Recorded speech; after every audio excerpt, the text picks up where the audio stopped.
Welcome to the InfoWars Nightly News. I'm your host, Jakari Jackson. It is February 3rd, 2016, and here's a look at our top stories. Tonight, after a weak showing in the Iowa caucus 2 days ago, Rand Paul drops out of the race along with former Iowa winner Rick Santorum. So far, 3 Republicans and 1 Democrat have dropped out after Iowa. Then, Finnish police seem to be suggesting that stern glances can warn off sexual assaults. Or are they suggesting women use the force? And encoded to your palm print so only you can fire it. Bloomberg sponsors a poll that claims most gun owners would buy smart guns. Buy a smart gun. The reality is, smart guns may be even less effective than the force.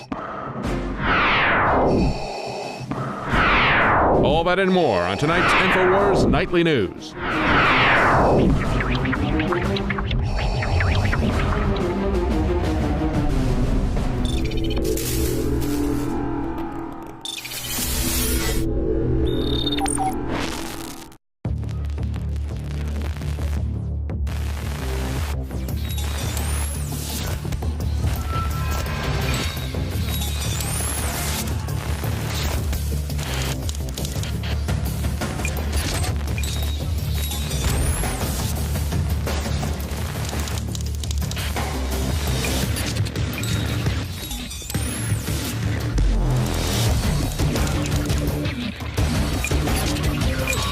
Clean, pure drinking water. You can't survive without it. But where do you get it? Alexa Pure Pro is a brand new, groundbreaking, gravity-fed water filtration system that is like no other. The Alexa Pure Pro transforms water from virtually any fresh source into clean, healthy drinking water, pairing the unprecedented superfiltration power of an all-new gravity block core with a hybrid chromatic shell. It removes up to 99.999% of impurities, including bacteria, viruses, fluoride, disinfectants, volatile organic contaminants, and hormones. Filter capacity up to 5,000 gallons. Stainless steel construction, easy assembly, low maintenance. Replacement filters are simple to install. And now, as part of an exclusive limited time introductory offer, you can save $20 off the retail price and get free shipping. This is a limited time offer, so order your unit today and receive free shipping and $20 off. Go to InfoWarsStore.com or call 888-253-3139. If you watch the show, you know I'm a very strong advocate of self-defense. And to that, I want you to have the means to properly defend yourself. That's not knocking the police or anybody else, but when it comes down to it, you don't have 2 or 3 minutes for somebody else to get there to save you, assuming they can save you. You need to have the means to defend yourself. But in Finland, they have a very different approach. In a very bizarre video that was posted today by Paul Joseph Watson, this is a real video. I want to make it very clear, this is not satire. They're telling the young ladies out there, if you're attacked, you say no, like a dog. And you see the guy, he cowers away in fear because this woman said no. And eventually in the video, she does strike the guy with her purse, which I'd probably recommend something like that to start with. But no, you shove him back, then he will just leave you alone. You put your hand out like wow, she just used the force right there. And once again, this is not a satire piece. This is a real video that they're showing women how you use the force to pretty much stop your attacker. And this is in lieu of having the ladies carry things like tasers, guns, pepper spray, pocket knives. They're saying, hey, you do like this and the guy's going to leave you alone. No, that doesn't happen in the real world. And eventually, yeah, she does start to strike him with a purse, which I would recommend doing that before trying to use the force. And that's just one of the ridiculous things that are going on around the world. This pretty much victim disarmament, making the world a victim disarmament zone all the way around. And it brings me to our next article. Survey claims that most gun owners would buy smart guns. Now, once again, if you choose to buy a smart gun, that's your business. But I just don't want to get to a point where it's federally mandated. And the article says, in a web-based survey of 4,000 individuals performed in January of 2015, 59% they'd be willing to consider a child-proof gun. But this thing was put on, the survey was put on by a strong gun control advocate who's a professor at Johns Hopkins Bloomberg School, Department of Health Policy and Management. That is quite the title he has there. And he's also a director of the School Center for Gun Policy and Research, which makes me kind of skeptical of this survey because they always say most gun owners want this. I'm like, 9 out of 10 gun owners want that. I'm like, you guys didn't ask me at all. And I'm pretty sure they didn't ask any of the guys in the crew, who are proud gun owners. So I'm always skeptical of this. Just like the other day, I went out to the University of Texas and I asked people who their favorite presidential candidates were. Many of them saying, or most of them saying, Bernie Sanders. And it didn't surprise me because Bernie Sanders has many young voters, many first-time voters say they would vote for Bernie if given the chance to. But I understand when you go to a college, you're going to get a lot of Bernie Sanders supporters. So you take that with a grain of salt. I'm pretty sure if I would have went to a steakhouse, I would have got some, Republican supporters. Now, talking about Republicans, Rand Paul has left the race, as well as Rick Santorum. I know many of you guys didn't even know Rick Santorum was running. But in his farewell address, Dr. Paul said, "Thanks again to the people of Iowa. It was great getting to meet you, and I am especially grateful for the enthusiasm of students. Fight on." So as you guys know, Rand Paul is my favorite candidate. If I can't vote for Rand Paul, I'm probably just going to vote in somebody or write in somebody like David Knight. I'm not going to vote for Hillary Clinton or Bernie or Trump. I think other people in the party can make, decent cabinet members, but I don't think any of them are the guy for the top spot. Now, let's talk about some diversity on campuses. Now they have at the University of Connecticut a black-only dorm. Now, when I talk about this story, I understand that, there's a time when you had black-only universities or historically black universities because they couldn't go to other schools. I understand that. But when you have a dorm like this, I just feel like you're segregating yourself. But they're saying the dorm, which opens this fall, is supposedly intended to help the school pool resources of African-American students in a program called Scholars House. And they say some people are criticizing it, including the president for the Center of Equal Opportunity, Roger Clegg. He's saying, let's stop this nonsense and stop looking at people on the basis of their color. And in some other college news, we have a chart that shows how you're not exactly getting the best deal when you go to college.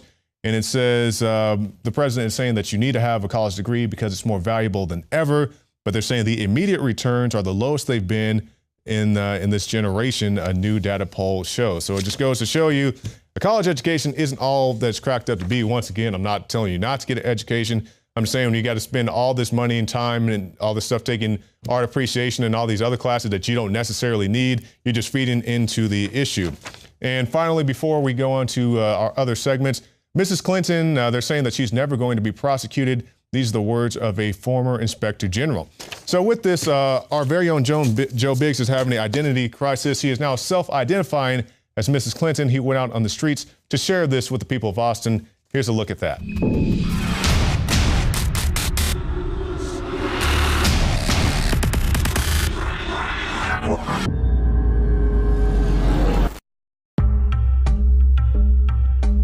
What difference at this point does it make?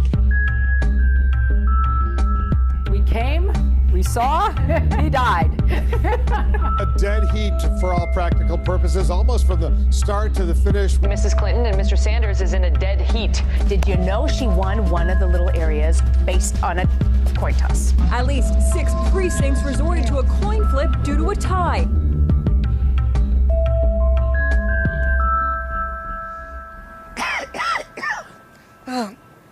Sorry, it just keeps happening. A lozenge. I swear to God, my health is fine. This is Hillary Clinton reporting for Infowars.com in downtown Austin, Texas. Now, I am tired. I'm very tired because I was just in Iowa last night where I beat Bernie Sanders in the Iowa caucus. Now, you might ask yourself, how can more people show up to Bernie Sanders events and less show up to mine and I still win? Well, guess what? I got that coin flip game going on right there, heads every time. Oh, again. Oh, well, it was actually tails, but I flipped it really quick. It's a sleight of hand trick. Us Clintons are really good at that. We learned how to gamble down in Arkansas. Well, we're going to go out here and talk to people and ask people if they like me or Bernie Sanders or if they find it suspicious that I'm really good at flipping coins. Hey, what's going on, guys? It's Hillary Clinton. How you doing? I'm kind of tired. I just got in from Iowa. Do you like Hillary Clinton? No. Well, why don't you like me? Because you're a liar, a cheater, you're a mean lady. Have you seen the Benghazi movie? No. Yeah, me neither. I slept through it the first time. All right, quick question. Hillary Clinton or Bernie Sanders? Hillary Clinton. So why are you voting for me? Oh, are you Hillary? Well, of course. You see my pantsuit? Come on. God, you look beautiful. Hillary Clinton, yes or no? No.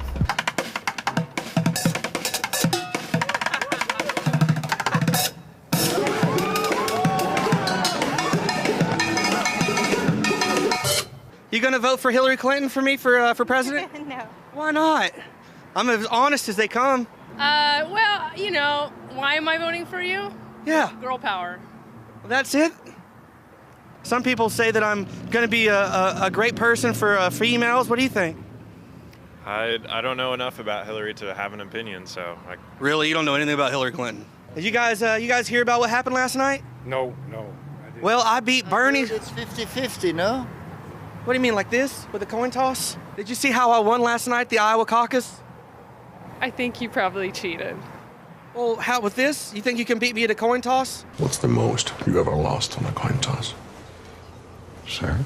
The most you ever lost on a coin toss. Hey, what do you guys think, Bernie Sanders or Hillary Clinton? No, okay, well, guess what? This is how we fix that tiebreaker. This is what they did last night in the Iowa caucus. You ready? Call it in the air. Best out of 5. Oh, one for me. Call it in the air. Oh, there's 1. Oh, there's 2. Oh, tails. Oh, you got it. You're winning so far. All right, one more. Okay. Heads. See? I didn't win again. Well, we both tied again. Up. I guess I can't win at all. He won. Fair and square. Hillary Clinton loses in a coin toss with this guy. It's a little suspicious, huh? I would give this to you, but I'm not Bernie Sanders. What do you think? Hillary Clinton, me, or Bernie Sanders? Me or Bernie? Come on. Come on. Hey, you guys gonna vote for Hillary Clinton? Sorry. I wouldn't vote for me either. I'm a lying ass.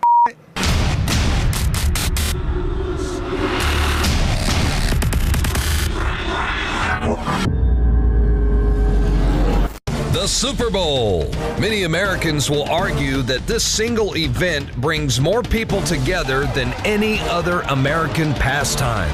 And just like football fans who are preparing their Super Bowl parties, the military-industrial complex is making preparations of their own. This year's spectacle won't be the star-studded halftime show, but rather the outrageously overblown security theater that's being staged in and around the event. According to CBS San Francisco Bay Area News, Super Bowl 50 security is to include F-15 fighter jets and helicopters. Again, that's F-15 jets and helicopters at the Super Bowl.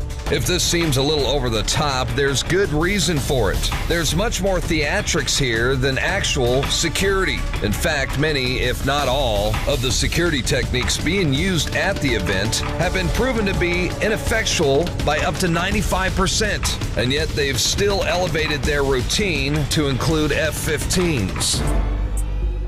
To illustrate the incompetence of the Department of Homeland Security, just look at the testimony given by the Deputy Assistant Secretary for the Office of Screening in the DHS, Kellyanne Barisi. Ms. Barisi, I've asked you the number of Americans who traveled to Syria, you don't know. The number of Americans who may have traveled and returned, you don't know. The number of Syrian refugees who've entered the country in the last year, you don't know. The number of visa waiver program overstays, you don't know. The number of visa waiver overstays who may have been to Syria before they came here, you don't know. And the number of American citizens on the no-fly list, and you don't know. And yet you are the Deputy Assistant Secretary for Screening Coordination, Office of Policy, Department of Homeland Security in front of the Oversight Committee, and you can't give us one single number to some, I think, pretty basic questions?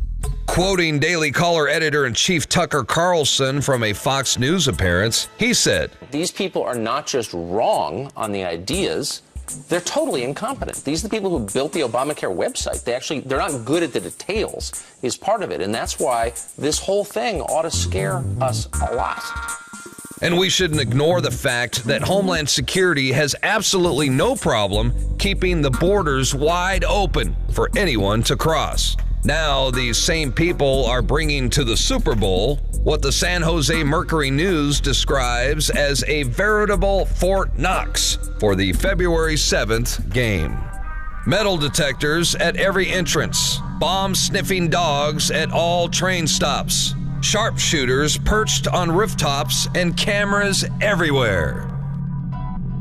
The DHS says they will be teaming up with the Air Force to provide air security against, amongst other possible threats, a slow-moving Cessna. Stories have been circulating demonstrating the special training that these pilots are receiving to aid them when intercepting Cessnas or small aircraft. And that's a lot of media coverage for what is normally considered to be routine NORAD defense drills. For decades, the United States airspace has been under the North American Aerospace Defense Command, or NORAD's Air Defense Program, who have the task to defend our domestic skies with aircraft, which includes F-15 fighters.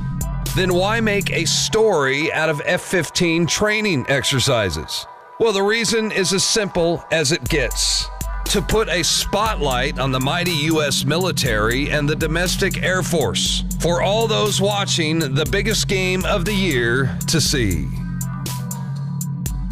Infowars.com has time and time again exposed the fact that the DHS has very little interest in actually keeping anyone secure and a much larger agenda in acclimating the American population to live in a security state. What we'll be witnessing during the game will be nothing short of security theater broadcast during America's most popular sporting event. The DHS, as well as the U.S. military, has a history of paying big money to the NFL to propagandize the U.S. public.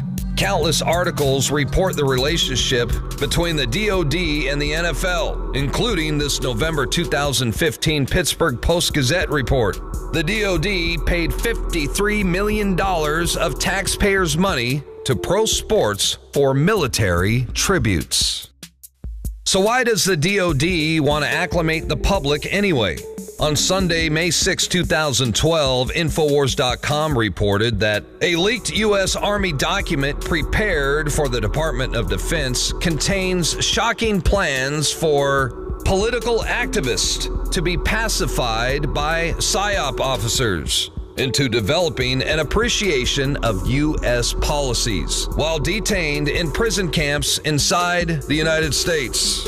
Last July, former General Wesley Clark went on MSNBC and called for disloyal Americans to be put in internment camps. Add this to the fact that Obama, who has chaired Security Council meetings, recently teamed up with the UN to create a global police force to deal with violent extremism.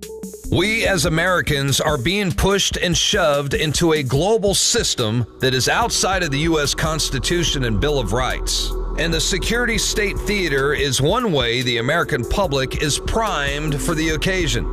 As people become more used to seeing the military in their everyday life, the easier it will be for the U.S. to become acclimated into a global system. A system where dissenters get into a military van and are never heard of again.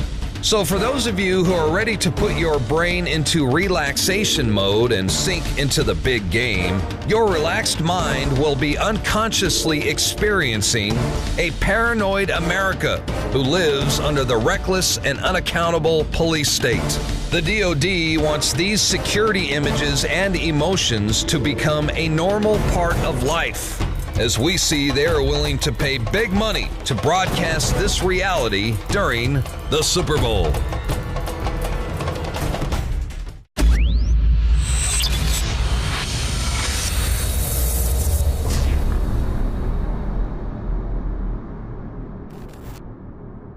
Shane Steiner's involvement with InfoWarsLife.com truly happened in an organic way. I went to high school with Shane, his brother, knew his parents well, and he was visiting the office once, hadn't been to the office in years, and said, wow, I notice you're making and selling supplements. Do these really work? Because I've tried a lot of supplements as a workout enthusiast, and I really think most of them are hype. And I said, here, take some home, try it. Well, a few weeks later, he came in blown away and said, I want to buy 3 boxes of this stuff to give my friends and family. It's simply amazing. He said, why does it work so well? And I said, listen, go to InfoWarsLife.com, watch the informational videos with Dr. Group and others. They understand how it all works. I know that it works for me. That's all I understand. The science, the facts, the research, people's testimonials, they're all on InfoWarsLife.com. You can check it out for yourself. I wanted to go to the gym. I wanted to push myself and work out harder, and that led to me being able to come out and do stuff like the barefooting and the surfing and stuff like that, which what I've never done. I never would have done that 2 years ago. Shane has said over and over again, more than just libido and energy, it made him want to get into the gym more. It made him want to get in better shape. And believe me, the Steiners have amazing genetics. His brother is a world champion steer wrestler. His dad, Bobby Steiner, is a famous world champion bull rider. They've got natural genetics. But when you added this to the mix, in Shane's own words, it took him to the next level.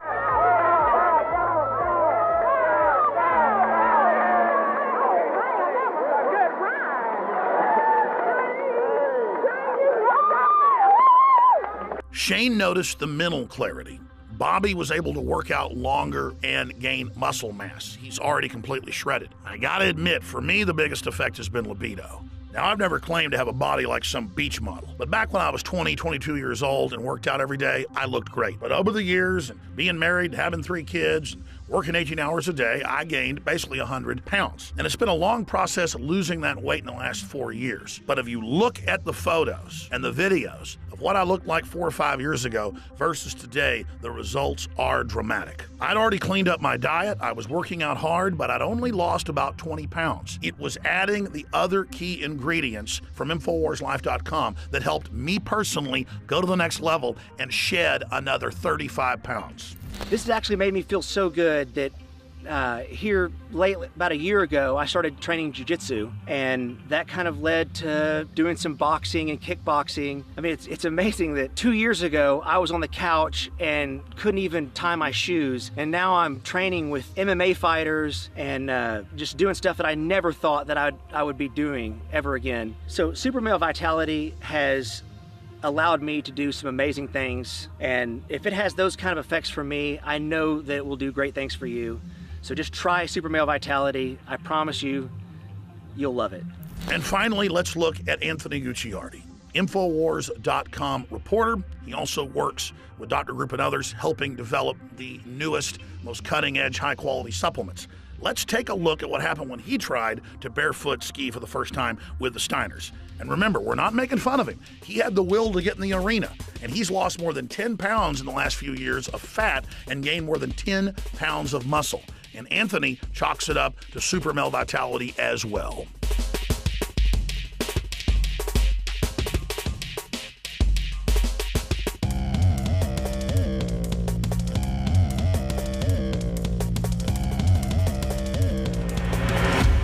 Bottom line, folks, you want to discover the power of Super Male Vitality and Super Female Vitality for yourself by visiting InfoWarsLife.com today or by calling toll-free 888-253-3139. Dr. Group called me last night and then this morning, and he said, no, I mean, I have it, and nobody else has this. I can't believe it, that the Zika virus didn't come from Latin America.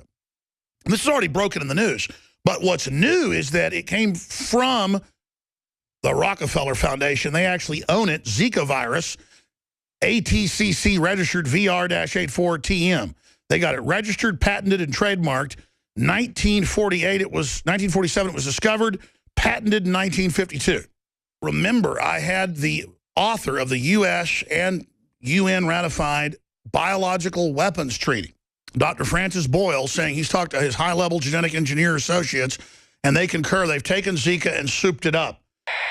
It does seem to me and to others, another expert friend of mine, that what we were dealing with here is some type of biowarfare agent that has been genetically modified, GMO. So for that reason, you really can't believe anything the WHO, the Pan American Health Organization, the CDC is telling you. It also appears, as you correctly point out, that Gates was involved in this. Bill Engdahl has the book on Gates that he's basically a genocidalist.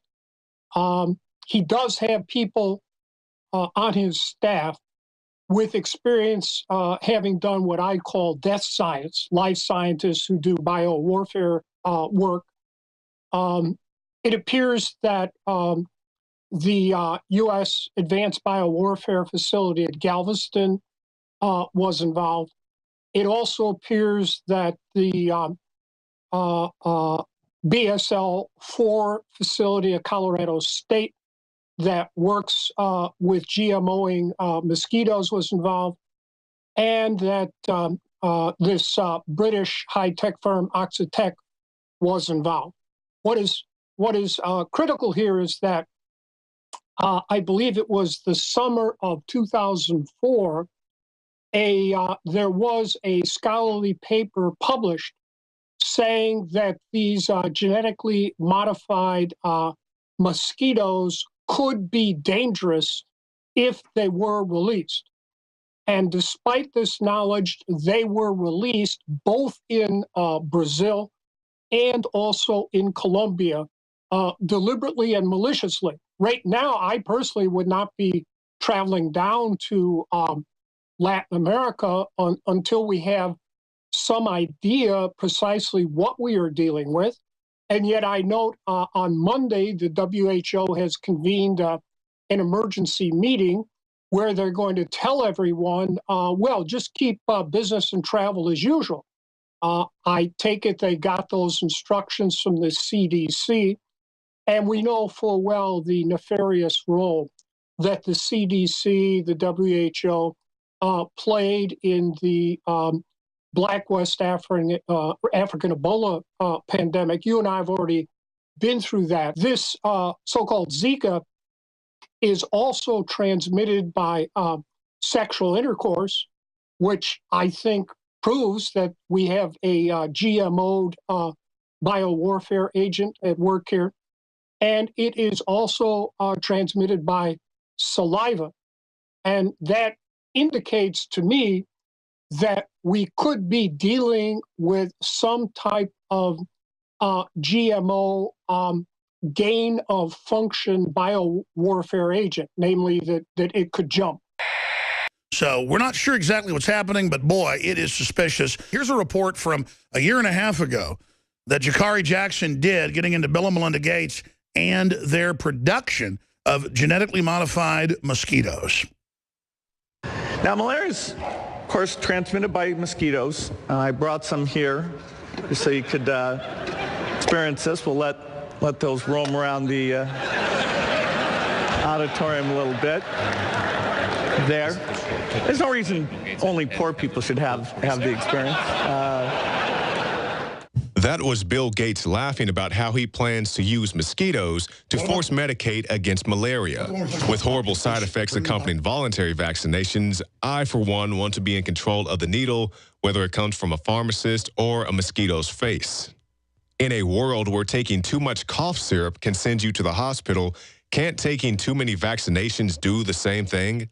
That's exactly what Nazi scientists were hoping for during World War II. They wanted to use mosquitoes as bioweapons to poison their opposition, a dream that was fulfilled when they switched out the mosquitoes for ticks on Plum Island. Years ago, the U.S. government brought Nazi minds to the States under Operation Paperclip to carry out various scientific functions. On Plum Island, Eric Traub experimented with ticks as bioweapons. In the 1970s, Lyme, Connecticut had an outbreak of what is now known as Lyme disease. There have been other strange occurrences that many speculate are related to the work done on Plum Island. So go ahead, opt out of vaccinating your child. Bill Gates and Eric Traub have the medicine. If I want to go to another clip of Bill Gates where he's talking about equations at a TED Talk and showing what numbers have to be brought down to zero, and he points at humans being brought down to zero, and the crowd laughs. So you've got a thing on the left, CO2, that you want to get to zero. And that's going to be based on the number of people, the services each person's using on average, the energy on average for each service, and the CO2 being put out per unit of energy. So let's look at each one of these and see how we can get this down to zero.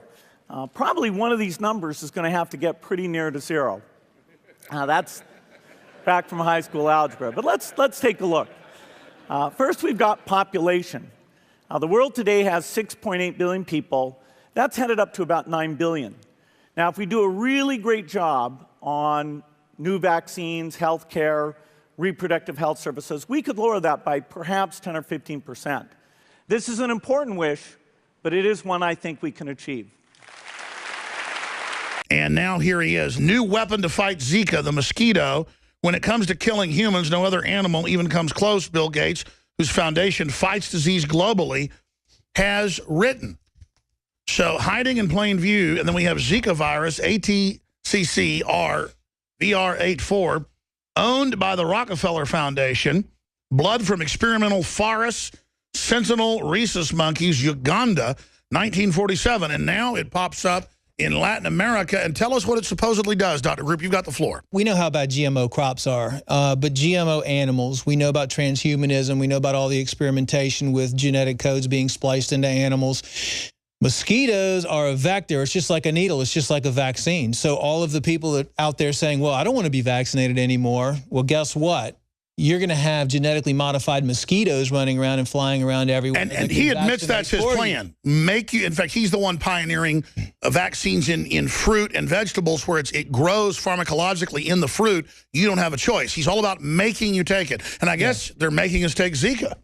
I think with the Zika virus, it's, well, number one, Intrexon's stock has gone up, the genetically modified mosquito production company, and oh, isn't that just cute? And now all of a sudden they said today that there's an Indian corporation that has 2 vaccines. So with this world's first Zika virus vaccine made in India, claim scientists, Bill and Melinda Gates funding it. Thank God they love us. Also, you have to look at what's going on in Brazil. Why are all these mosquitoes being released in Brazil? Well, you have the Olympics in Brazil, Summer Olympics in 2016.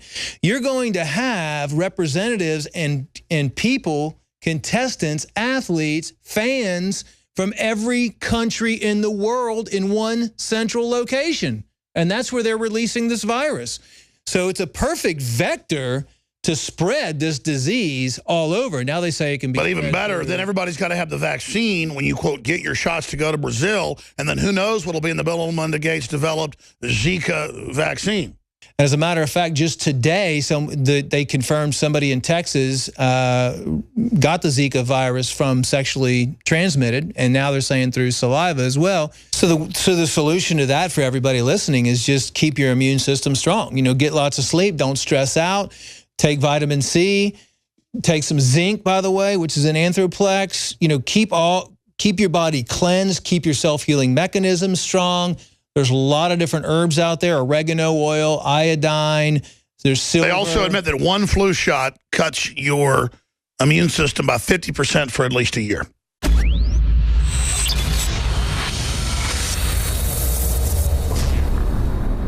You guys have the exclusive for, which is a product called Deep Cleanse. And why I'm so excited about it is it's a unique formula, almost like the iodine crystals. We have 2 unique products that nobody in the world has. One of the most amazing ingredients in the world, and it's called shilajit, and it's actually known as blood of the mountain or rock sweat because thousands of years ago, as a matter of fact, this ingredient was only given to the elite of the elite. Thousands of years ago up in the Himalayan mountains and in Tibet. And we wanted to put this in stuff for a couple years, but we couldn't get an organic form. Right. I mean, so let's explain. I mean, this stuff's so good, we couldn't put it out for years. Right. So I had to actually, it's kind of like the iodine crystals, finding a source deep in the earth that we could get the cleanest source available.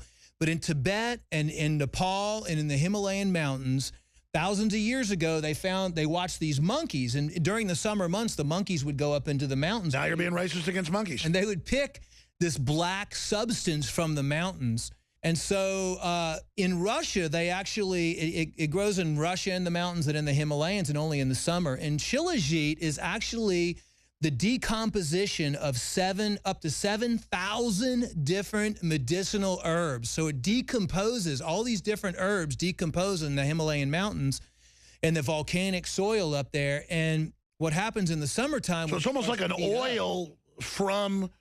Yes, it's high in fulvic acid, it's high in humic acid. Because they're always claiming oil is really from decomposed animals and plants. There is some oil that is based from fossils, but most of it's really abiotic. But so this is a true fossil source? I mean, explain it to me.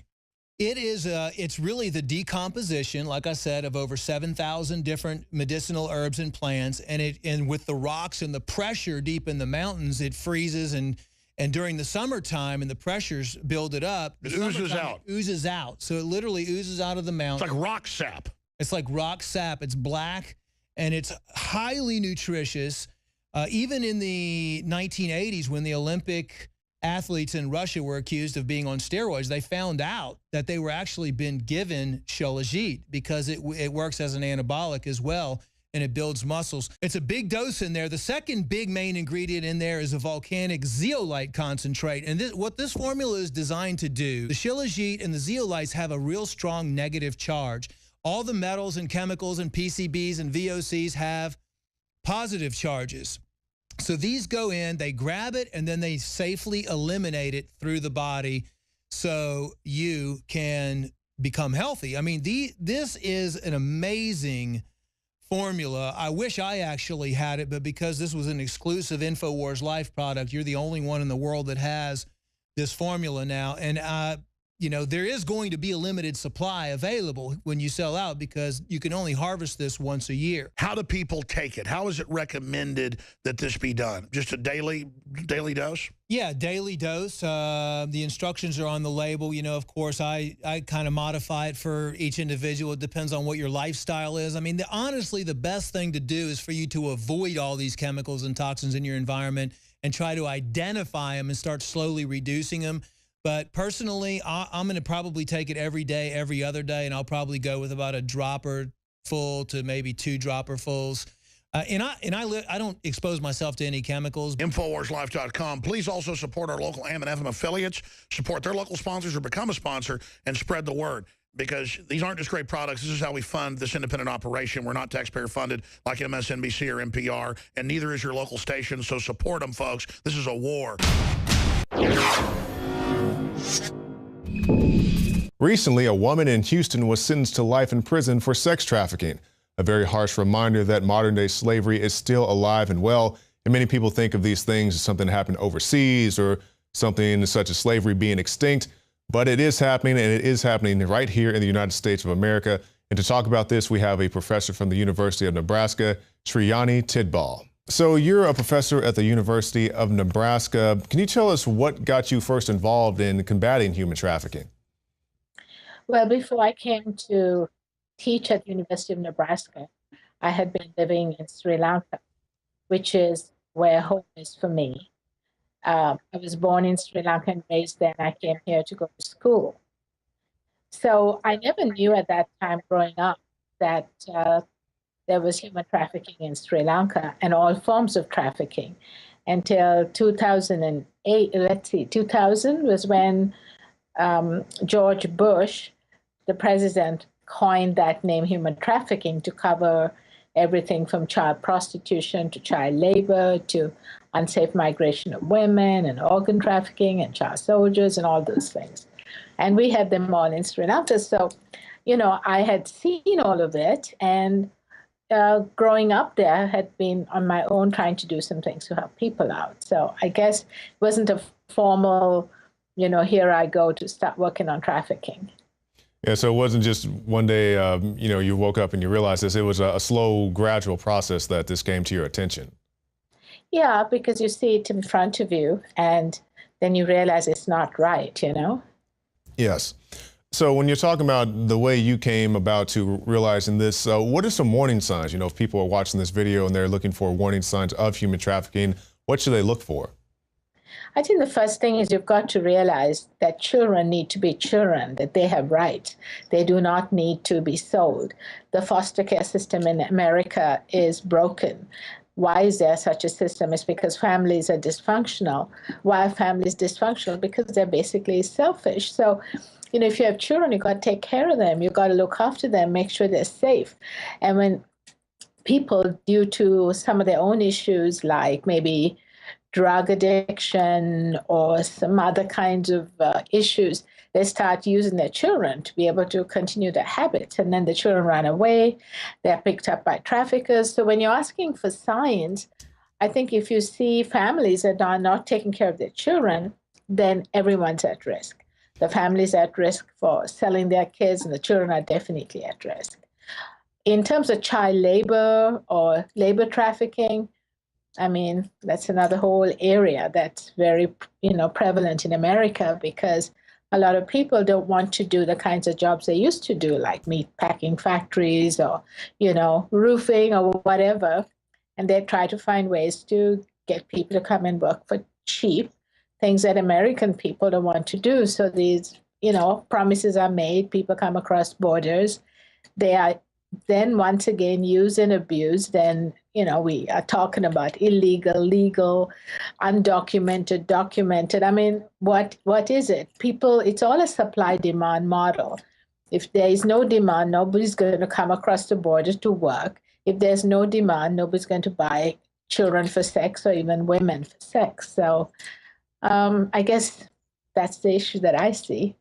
Yes, and you touched on something there. It's larger than just sex trafficking, because we hear about things like sweatshops across the seas, and people think it's very prevalent over there. But what you're saying, that we could have a similar type of situation going on right here in the United States? Right. Oh, there definitely is. America is a huge demand, a demand country for all these things that they want. They want sex with children. So as long as they want that, children are at risk of being, either taken and sold, or they're running away and they're, sold. Any of those things can happen. Now, I know it's a very broad topic, but let's say, is there any particular area or any type of situation that you would find a child trafficking in, or is there a particular area of the country or a type of event where these things happen? Okay, well, I think every city, across America, every single year, the Department of Justice says there's between 200,000 and 300,000 children between 12 and 14 taken into sex trafficking. Now, we're not talking about some refugee kids coming across the border. That's a different number, a different statistic. We are talking about that little girl next door. We're talking about just the regular American girl between 12 and 14 is at risk. So this is right across the whole country. I'm just finishing up a research study of some girls in Nebraska that got trafficked. It can be in cities, it can be in rural areas. As long as, men want to buy, girls are going to be available. And if somebody suspects trafficking, you said it could be your next door neighbor, the girl down the street, what should somebody do if they think something is amiss with the relationship between the child and the caretaker? Well, maybe you would talk to the girl if you can. Very often they're scared to speak, but I think if you can befriend her and find out what's going on, and then maybe you might want to. The thing is that the most girls who are trafficked, they don't trust law enforcement. Sometimes law enforcement in certain states and cities are not trained, because whenever they see a girl that's been sold for sex, they see her as a prostitute rather than a prostituted person. And very often she does not get there's so much stigma. She's afraid to tell police. But, FBI is really good to help you if the child is under 18. But if the child is just turned 18, then suddenly this victim becomes a criminal, because we criminalize prostitution in America. And we don't ever look at it as somebody being prostituted versus a prostitute. These are 95% of the people that we call prostitutes are prostituted people. They are under a pimp. They don't want to do what they're doing. They are forced. Absolutely. Now, just in your personal opinion, I hear people talk about the legalization of prostitution. Would you think that legalization of prostitution would help alleviate the problem at all? No, it'll make it much worse. It'll make it perfectly fine for people then to buy girls who have been taken, who are being forced into it. A pimp can go scot-free, and the Johns, I hate to use the word John, by the way, that's a nice word that has been created by the men who buy. Because I don't know about you, but we have a lot of Johns in our family, my father-in-law, my brother-in-law, his children. So this name John has been taken to make it soft. And then the girls are called Natashas to make them exotic. So that's really, very unfair. Anyway, men who buy, I call them buyers, they're very safe. So because there's hardly any laws in this country to protect the girls, they kind of protect them. So if the girl is over 18, she's a criminal. And I think it'll make, if prostitution becomes legal, it would make it very easy for men to buy girls. And nobody ever asks, is this girl trafficked? Is this girl forced? Is this girl doing this totally, not by her own? No woman wants to sell her body. I mean, I know this for a fact. Yes. Now, Professor Tidball, we have about a minute left. Can you tell us about your personal endeavors? I know you have a website, and tell us all the things that you're doing. Me, I'm just doing like a drop in the bucket. I always feel like I should be doing a whole lot more. But at the university, I'm teaching a class on human rights, social justice, and the media. And it's extremely popular. I have a lot of faith in the millennials. They want to be a part of the social change that they want to see. And I also have a student organization that I'm the RSO, the faculty advisor for, called NewSAMS, which stands for Nebraska University Students Against Modern Day Slavery. And I'm also involved with, doing some work with the state government, and done some work on a task force or two, doing some research on my own. So there's quite a lot going on, but not enough. Okay, well, thank you so much, Professor Sriyani Tidball, and we look forward to more reports from you in the future.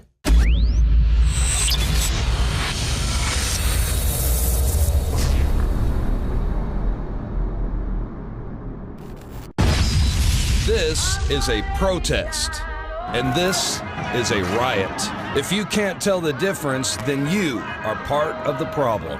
Infowars.com. I have a dream.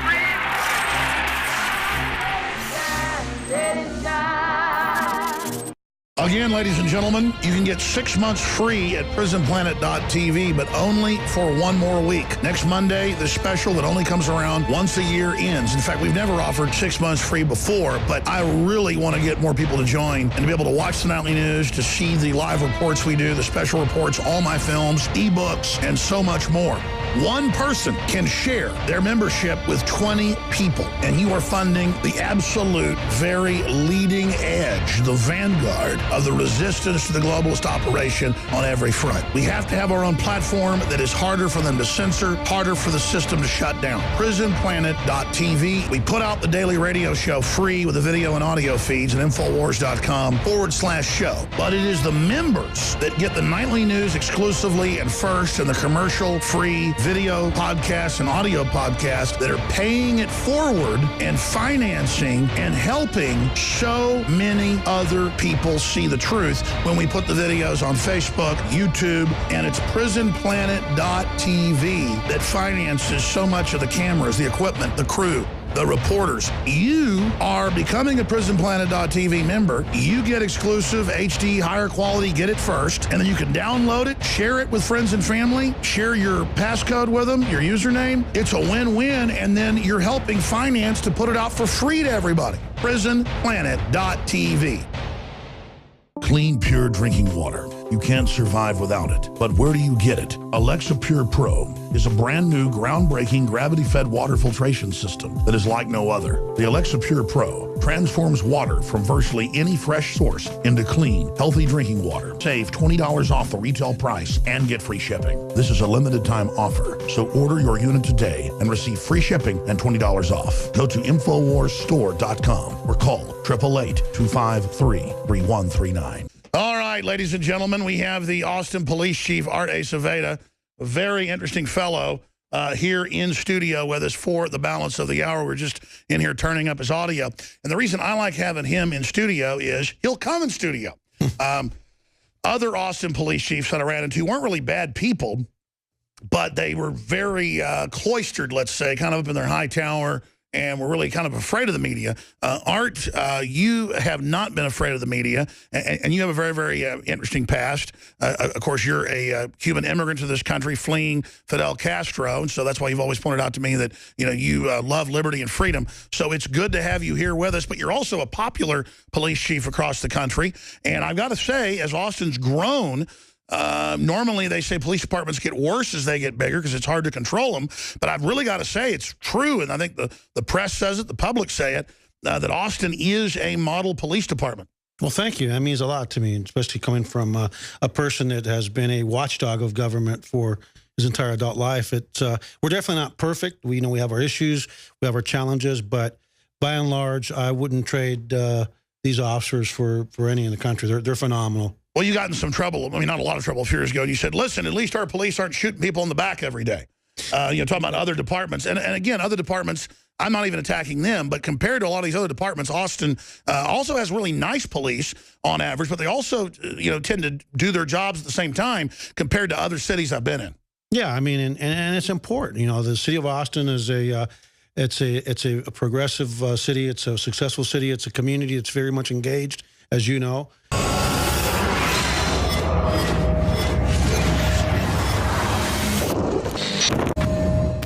In April of 2014, the Flint City Council voted 7-1 over the course of the next 21 months to change their water source from the treated water of Lake Huron and the Detroit River to the Flint River. Over the course of the next 10 months, water safety protocols concerning the addition of phosphate to ensure corrosive metal compounds within the Flint River would not harm the people of Flint, Michigan, were largely ignored. Residents have reported that they've found dead bodies floating in this river before, as well as GM and other companies, like Dow Chemical, they would dump a lot of their waste into this river at one time.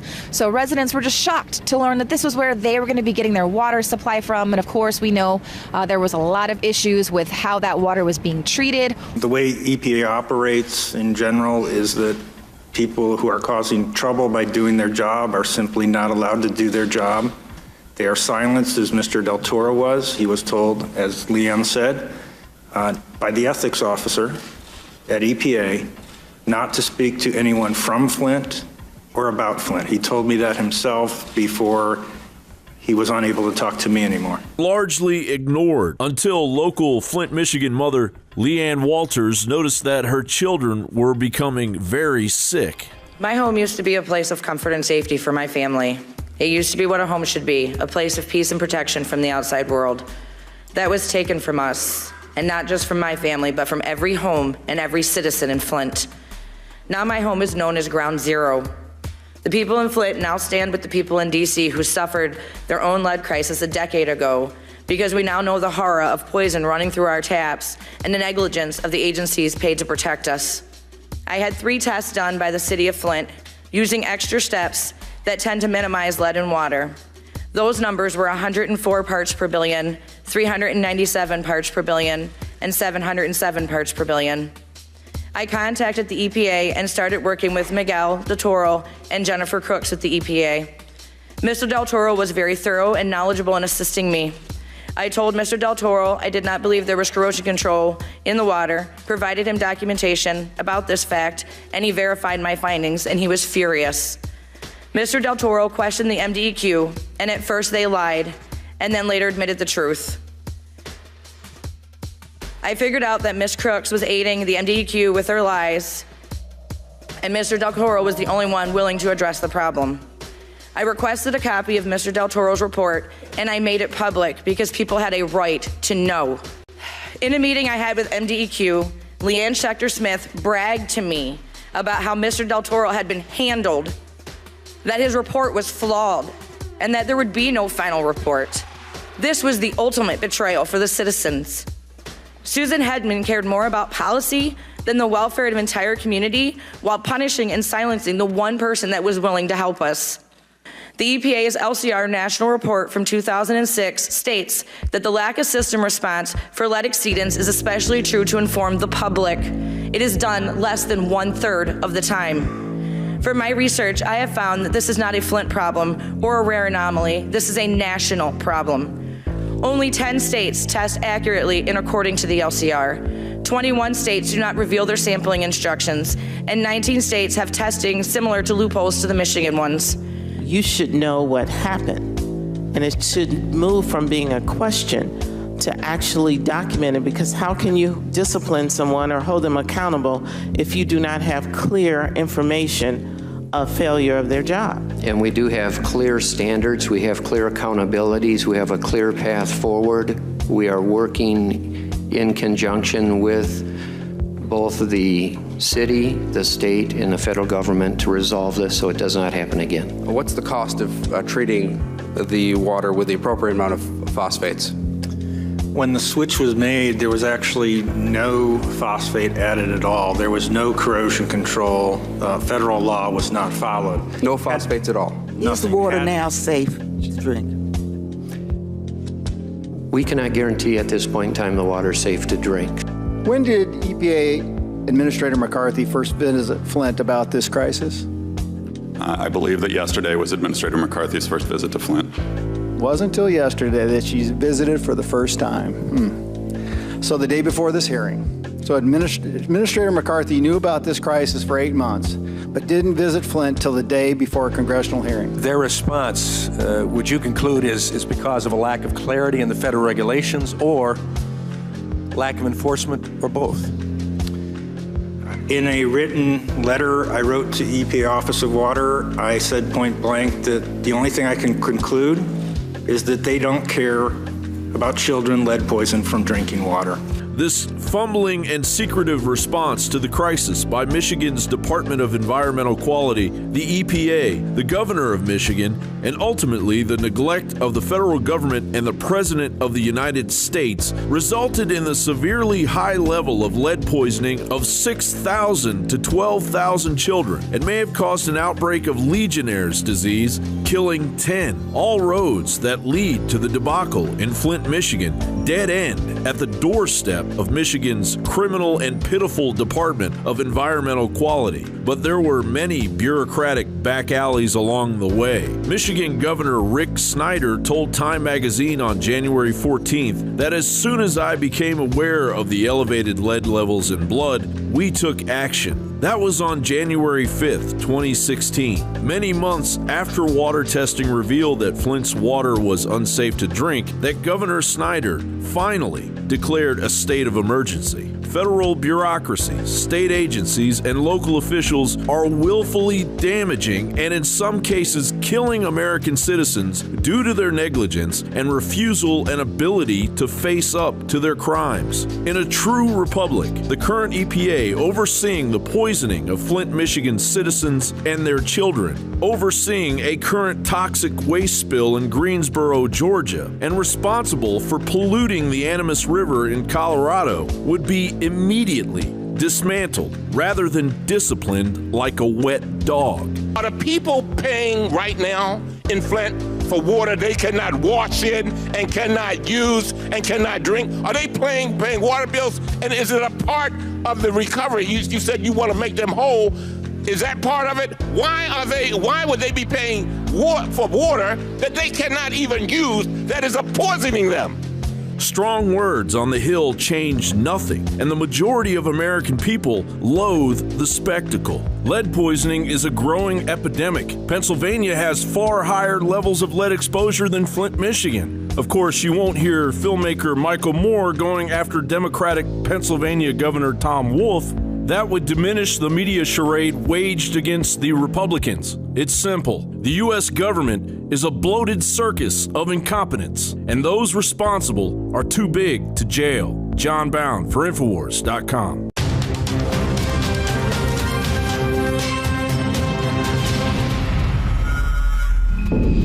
Well, that's it for our show tonight. I'm Jakari Jackson from the InfoWars Command Center, and we'll see you again tomorrow.